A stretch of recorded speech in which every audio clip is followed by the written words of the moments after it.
우리나라 국민이 가장 많이 먹는 생선이 뭔지 아시나요? 1, 2위가 고등어와 갈치입니다. 그렇다면 대한민국에서 세 번째로 선호되고 있는 생선은 무엇일까요? 바로 오늘의 주제입니다. 참조기가 되겠습니다.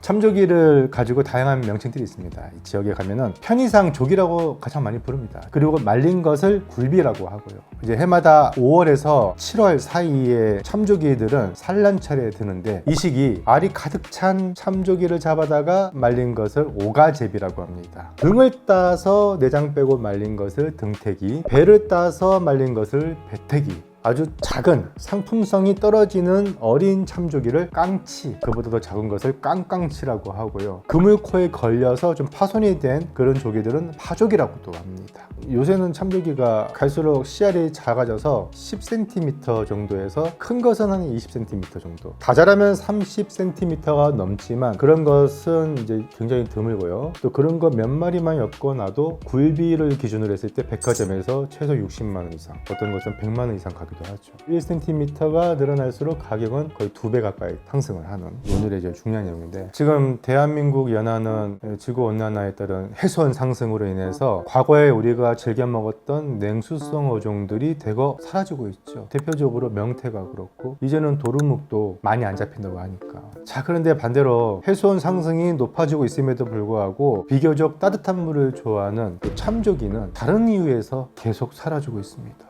굉장히 안타까운 사실이 아닐 수 없는데요. 할머니, 할아버지 손에서 자라신 분들은 더 기억을 하실 텐데 6.25 사변을 겪고 나서 우리가 보릿고개라는 굉장히 힘든 시기를 보냈잖아요. 1960년대. 오히려 그때는 이 참조기가 엄청나게 많이 잡혔던 시절입니다. 특히 이 연평도 파시가 유명했죠. 어부들은 연평바다 돈 실러 간다 라고 할 정도로 경기 북부 앞바다는 이 조기 파시로 인해서 황금어장을 이룹니다. 대략 지금부터 여름까지 산란철을 맞아 거대한 참조기 군집이 경기도 북부까지 밀고 올라오는 그런 시절이 있었는데, 그럼에도 불구하고 아주 찢어지게 가난한 시절을 보낸 대한민국이다 보니까 천장에 매달아놓고 밥 먹고 요거 한 입 먹고 그랬을 때 가장 많이 인용됐던 생선이 바로 요 참조기를 꾸덕히 말린 굴비였습니다. 근데 지금은 어떻게 됐냐, 1980년도만 해도 조기 어장이 완전히 와해될 정도로 참담했죠. 이루 말할 수 없을 정도로 어획량은 아주 급격히 감소했고, 그때부터 지금까지도 꽤 많은 시간이 흘렀습니다. 40년? 50년 가까이 흘렀죠. 그런데도 불구하고 조금이라도 좀 더 나아질 기미가 없습니다. 이 참조기가 따뜻한 물을 좋아하는 습성인데도 말입니다. 이유는 무분별한 남획입니다. 특히 아까 얘기했잖아요. 오가제비 같이 배에 알이 가득 든 이 산란철의 연안으로 몰려오는 참조기 군집을 따라서 마구 잡아버렸어요. 그러면 그 다음에 대대손손 얘들이 알을 낳는 횟수가 줄어들면서 개체수가 줄어들고 씨알이 점점 줄어들고, 좀만 크면 다 잡아버리니까 올라갈 만한 개군들이 점점 줄어들면서 점점 북상력이 떨어지는 겁니다. 연평도 앞바다의 그 황금어장은 이제는 옛 추억이 됐고, 그 세월이 한 번 와서만, 우리 죽기 전에 한 번 와서만 또 그걸 보고도 갔는데 틀려서 이제.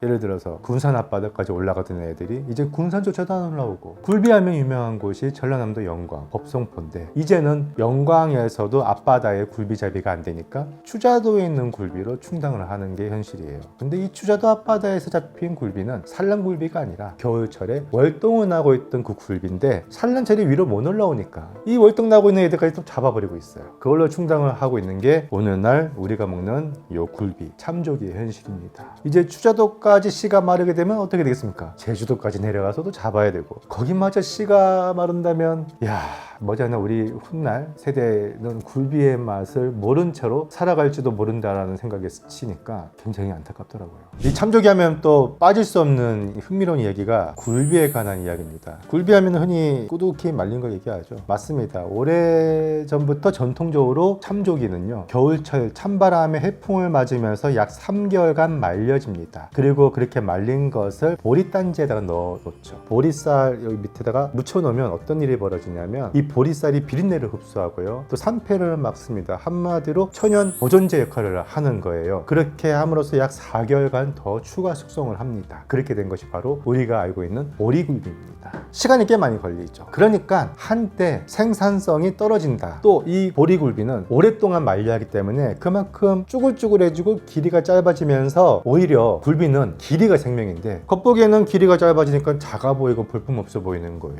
그러니까 오히려 제값을 받지 못했던 시절이 있었습니다. 그때가 언제냐면 2000년대 초반, 1990년대 후반, 요때 제가 정확히 기억하는데 제 블로그에도 기록이 남아있거든요. 우리가 익히 알고 있는 굴비라는 것은 보리굴비가 아니라 마트에 가면은 냉장고 안에 파는 거 있죠. 이렇게 매달아가지고 엮어가지고 요거는 말리는 시간이 굉장히 짧아요. 그리고 냉동실에 넣어둔 냉동굴비입니다. 근데 그걸 우리는 지금까지 그냥 굴비라고 알고 먹었어요. 구워 먹으면 그것도 맛있죠. 물론 생물보다는 부스러지니까. 근데 그보다 더 오랜 기간 동안 말린 이 보리굴비가 훨씬 비싸다는 게 우리가 알고 있는 상식인데 그 당시만 해도 보리굴비가 더 저렴했어요. 근데 이후에 어떤 일이 벌어졌냐, 우리나라 국민의 소득이 좀 많아지면서 식생활의 다변화를 꾀한 시점이 2000년대 한 초중반 중반쯤이었어요. 그때 아마 외식 산업이 많이 발전했고 TV 프로그램은 각종 음식 프로그램으로 도배가 됐던 시절입니다. 그때 이 보리굴비의 효능과 맛이 대거 알려지면서 보리굴비 값이 엄청나게 상승했어요. 분명히 2000년대 초반만 해도 이게 인기가 없었고 찾는 사람이 적어서 가격이 저렴했는데 어느 순간부터 확 비싸지더라고요. 그래서 지금 보리굴비 정식이라고 한다면 딱딱하게 말린 보리굴비를 쌀뜨물에다가 불려요. 부드럽게 한 다음에 그걸 스팀에 쪄요. 그걸 손으로 푹푹 찢어서 가진 양념에 버무린 게 굴비 무침이 되겠고, 또 하나는 그걸 녹차물에 말아서 딱 올려 먹는 게 보리굴비 정식이잖아요. 근데 문제는 참조기 자체가 어획량이 갈수록 떨어지고 씨알도 작아지다 보니 이걸로 말려서는 더 볼품이 없어지는 거예요.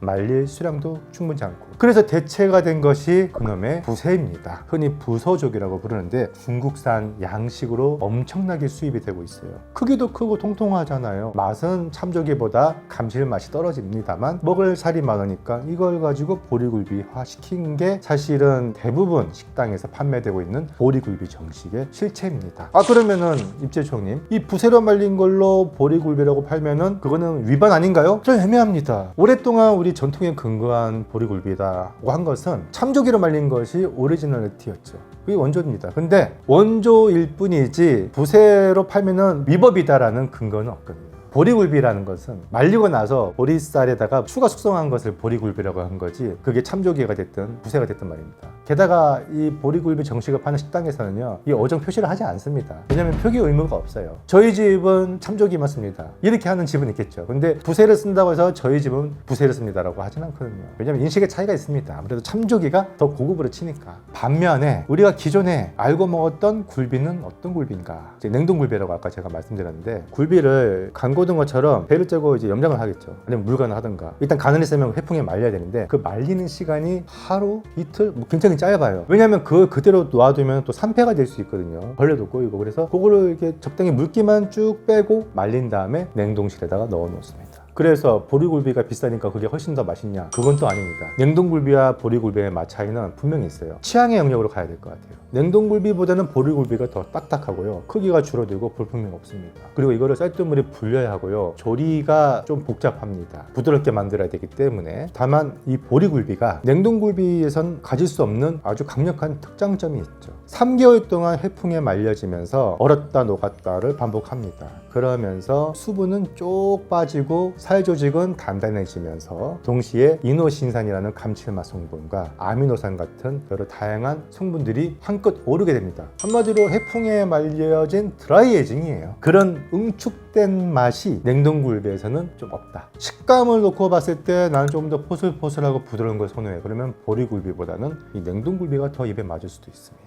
그 다음은요, 조기 일가에 대해서 한번 읊어보겠습니다. 왜냐면 요즘에 이 참조기와 너무 흡사한 유사 어종들이 수입산으로 물밀듯 들어오고 있습니다. 침조기, 민어조기, 민어조기는 조기야 민어야. 생물학적으로는 조기과가 아니라 민어과가 맞습니다. 농어목 민어과에 다양한 어종들이 있는데 그 중에 최고 대장, 가장 크고 가장 값비싼 어종이 뭐냐면, 호랭이도 우리나라 바다에는 잘 서식하지 않습니다만 이따금 뉴스에 나왔을 거예요. 횟감으로 중국에서 잡힌 황순어 3억 4억에 팔렸다라고 이런 거 있잖아요. 배가 배가 아주 노랗고, 중국 사람들은 노란 생선에 굉장히 집착하잖아요. 부새도요, 우리나라는 부새보다 참조기를 더 위로 치지만 이만한 부새도 굉장히 드물거든요. 귀해요. 이거 국내에서 잡힌 거 중국 애들이 한 마리당 50만 원 사갑니다. 황순어가 있다면 그 밑으로는 큰 민어라는 종이 있습니다. 이거 아시다시피 가짜 민어, 짝퉁 민어 논란에 휩싸인 민어 유사 어종이죠. 원산지는 동남아 쪽이고 일본 남부 쪽인데 중국에서 대량 양식했다가 여름철, 민어철에 한국으로 중국이 수출을 하죠. 그러면 그것을 몇몇 상인들은 중국산 민어라고 팔죠. 양식 민어라고도 팔고, 하지만 민어와는 종이 다르죠. 그 다음 크기가 민어가 있습니다. 크기별로 내려가면 수조기가 좀 큽니다. 한 이 정도까지 자라는데요. 예전에 도시어부에서 이덕화 씨가 잡아서 화제가 된 게 수조기. 이거를 또 충청남도 쪽으로 가면 지역민들이 이걸 또 부새라고 불러요. 수조기 다음으로 좀 큰 게 부새 정도가 되겠네요. 그 다음이 보고치가 있습니다. 백조기라고 하죠. 하얗고 여기도 맛있죠. 한 마리당 8,000원씩 팔기도 하고, 큰 거는. 그 다음이 이 참조기가 되겠고, 너무 작아서 참조기 새끼라고 오해받는 게 황강다리, 즉 황석어가 있습니다. 문제는 말입니다. 이 외에도 수입산 조기류가 너무 많이 들어와요. 대표적으로 김가희 석태, 영산가희 석태. 김가희 석태, 흔히 시장에서는 침조기라고 부릅니다. 뒷지느러미를 보시면 아시겠지만 침처럼 굵고 하얀 기조가 발달했어요. 그래서 침조기라고 부르는 건데, 자칫 잘못하면 또 참조기처럼 보이거든요, 글자가. 그래서 참조기로 오인해서 구매되는 경우도 있고, 하지만 이건 대부분 아프리카, 세네갈 쪽, 이쪽에서 잡히는 수입산 또는 원양산 조기과입니다. 참조기보다는 덩치가 큰데 체형은 참조기랑 굉장히 유사해요. 그래서 우리나라 사람들은 물고기 모양이 조금이라도 내가 먹던 것과 다르면은 기피하는 경향이 있는데, 원체 비싸다 보니까 요걸 요즘엔 제수용 고기를 많이 씁니다. 맛도 참조기랑 맛이 좀 비슷해요. 꼬리꼬리한 그 특유의 감칠맛과 진한 깊은 맛은 참조기가 여전히 뛰어나긴 한데, 침조기도 가격 대비 굉장히 뛰어나다고 제가 예전에도 이제 블라인드 테이스팅을 통해서 많이 느꼈습니다. 그리고 영산가의 석태, 이놈이 이제 문제인데, 흔히 시장에서는 일단 민어조기라고 많이 부릅니다. 뾰족조기, 뾰족민어, 몽실조기, 몽실민어. 결국에는 이 영산가의 석태 혹은 대서양이나 아프리카 쪽에서 잡히는 유사종인 거죠. 보시다시피 체형이 좀 깁니다. 우리가 익히 알고 먹던 조기와는 체형이 좀 다르다 보니까 상대적으로 침조기에 비해서는 인기가 좀 덜해요. 근데 이것도 가격이 저렴하고 제대로 말린 것도 맛도 있으니까 지역민들은 많이 이용합니다. 그리고 또 하나가 이제 대서양 꼬마민어라고, 브라질 침조기, 뭐 대서양 조기 등등의 이름으로 불리고 있거든요. 수입산이고요. 일반 조기보다 조금 큽니다. 요것도 많이 말려지고, 대서양 꼬마민어나 뭐 침조기나 이런 것들은요, 부산이나 속초 이런 데서 물간하고 많이 말리는 모습을 볼 수가 있습니다.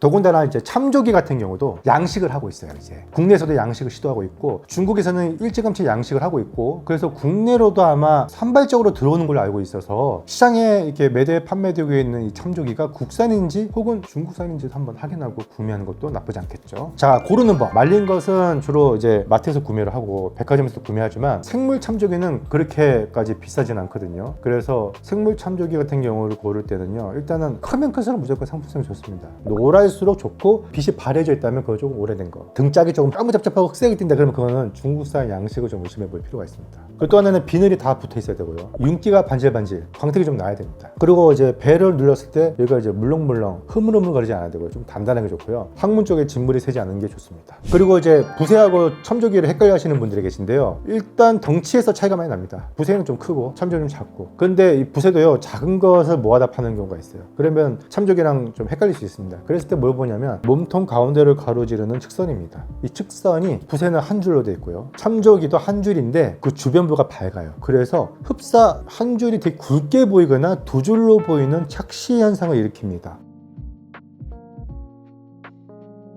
그리고 부새는 이마가 둥그스름하고 특유의 다이아몬드 문양이 없지만, 참조기는 마름모꼴 다이아몬드가 나타납니다. 참고로 긴가의 석태, 수입산 침조기죠. 걔도 이마에 마름모꼴이 있습니다. 그래서 마름모꼴이 있냐 없냐를 가지고 참조기 여부를 판가름하는 건 긴가의 석태, 침조기가 수입되기 이전에서만 통용되던 상식이고, 지금 시대에서는 수입산이 난무하면서 이걸로 판별하는 것은 좀 부족할 수 있어요. 마지막으로 이용입니다. 참조기는 활어로 유통되는 경우는 거의 못 봤고, 제수용 고기로 많이 선호가 되고 있고, 그랬을 때 보통은 작은 것은 튀기고 큰 것은 구워 먹습니다. 그 밖에 조기 하면 유명한 게 조기찌개, 목포 추자도 가면은 조기찌개가 굉장히 유명한데, 참조기로 했을 때 숟가락으로 탁 떠서 먹는 그 포슬포슬함이 굉장히 좋죠. 그 외에도 참조기로 매운탕도 끓일 수 있고요, 조기찜, 조기조림도 유명합니다. 자, 이렇게 해서 오늘은 우리 국민이 갈치, 고등어 다음으로 가장 많이 먹는 참조기, 즉 이 굴비의 재료에 대해서 알아봤습니다.